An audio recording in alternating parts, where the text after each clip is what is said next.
ಚಿಕ್ಕಬಾಣಾವರಲ್ಲಿರೋ ಈ ರೆಸ್ಟೋರೆಂಟ್ ಅಲ್ಲಿ ಚಿಕನ್ ಊರ್ಬಾಡ್ನ ತಿನ್ ನೋಡಿ ಅಲ್ಲೇ ಫ್ಲಾಟ್ ಆಗ್ಬಿಡ್ತೀರಾ. ಅಷ್ಟೇ ಅಲ್ಲ, ಇಲ್ಲಿ ಸಿಗೋ ಫ್ರೆಶ್ ಆಗಿ ಬಿಸಿ ಬಿಸಿ ಬ್ಯಾಂಬೂ ಬಿರಿಯಾನಿ ತಿನ್ಬಿಟ್ರೆ ಅಡಿಕ್ಟ್ ಆಗಿ ಹೋಗ್ತೀರಾ. ಹಾಯ್ ಹಲೋ ನಮಸ್ಕಾರ ಬೆಂಗಳೂರು. ನಾವಿವತ್ತು ನಾರ್ತ್ ಬೆಂಗಳೂರಲ್ಲೇ ಲಾರ್ಜೆಸ್ಟ್ ಸ್ಕ್ರೀನಿಂಗ್ ಹೊಂದಿರೋ ಹಾಂಗ್ಕಾಯಿ ರೆಸ್ಟೋರೆಂಟ್ ಗೆ ಬಂದಿದ್ವಿ.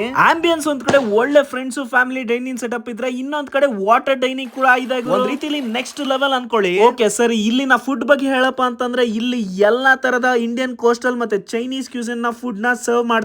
ಒಂದಷ್ಟು ಐಟಮ್ಸ್ ನ ಆರ್ಡರ್ ಮಾಡಿದ್ವಿ. ಅದರಲ್ಲಿ ಇವರ ವೆಜ್ ಮತ್ತೆ ನಾನ್ ವೆಜ್ ಸ್ಟಾರ್ಟರ್ಸ್ ಅಂತೂ ಸಕ್ಕದಾಗಿರುತ್ತೆ. ಮತ್ತೆ ಇವರ ಕೋಸ್ಟಲ್ ಫುಡ್ಸ್ ಮಾತ್ರ ಅಲ್ಟಿಮೇಟ್ ಅನ್ಕೊಳ್ಳಿ. ಹೇಳ್ದಂಗೆ ಚಿಕನ್ ಊರ್ಬಾಡ್ ಅಂತೂ ಮಸ್ತ್, ಬಿಯರ್ ಒಟ್ಟಿಗೆ ಅಂತೂ ಬೆಸ್ಟ್. ಇನ್ನು ಇವರ ಮೇನ್ ಕೋರ್ಸ್ ಅಲ್ಲಿ ಬ್ಯಾಂಬೂ ಚಿಕನ್ ಬಿರಿಯಾನಿ ಬಗ್ಗೆ ದೂಸರ ಮಾತೆಲ್ಲ ಫ್ಲೇವರ್ಫುಲ್ ಆಗಿ ಬಿಂದಾಸ್ ಆಗಿತ್ತು ಟೇಸ್ಟ್.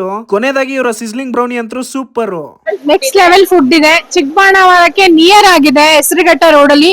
ಇಲ್ಲಿ ತುಂಬಾನೇ ಇದೆ ರೆಸ್ಟೋ ಪಬ್ಸ್ ಗಳು, ಬಟ್ ದಿಸ್ ಇಸ್ ಅಲ್ಟಿಮೇಟ್ ಅಂತ ನಾನ್ ಹೇಳ್ತೀನಿ. ಇಲ್ಲಿ BYOB ಕಾನ್ಸೆಪ್ಟ್ ಕೂಡ ಇರುತ್ತೆ. ಅಷ್ಟೇ ಅಲ್ಲ, ಸ್ವಿಗ್ಗಿ ಝೊಮ್ಯಾಟೊ ಈಸಿ ಡಿನ್ನರ್ ಅಲ್ಲಿ ಪ್ರೀ ಬುಕಿಂಗ್ ಗೆ ಫ್ಲಾಟ್ 20% ಆಫ್ ಕೂಡ ಇದೆ. ಮತ್ತೆ ವಾಕ್ ಇನ್ ಫ್ಲಾಟ್ 10% ಆಫ್ ಇರುತ್ತೆ. ನ್ಯೂ ಇಯರ್ ಸೆಲೆಬ್ರೇಷನ್ ಮುಗ್ದ್ರು ಇಲ್ಲಿ ಸೇರೋ ಜನ ಮಾತ್ರ ಕಮ್ಮಿ ಆಗಿಲ್ಲ. ರೀಸನ್ ಆಂಬಿಯನ್ಸ್ ಗೆ ಮತ್ತೆ ಫುಡ್ ಗೋಸ್ಕರ. ಇನ್ನೇನು ಫ್ರೆಂಡ್ಸ್ ಫ್ಯಾಮಿಲಿ ಜೊತೆಗೆ ಪ್ಲಾನ್ ಮಾಡ್ಕೊಂಡು ವಿಸಿಟ್ ಮಾಡಿ. ಬಾಯ್.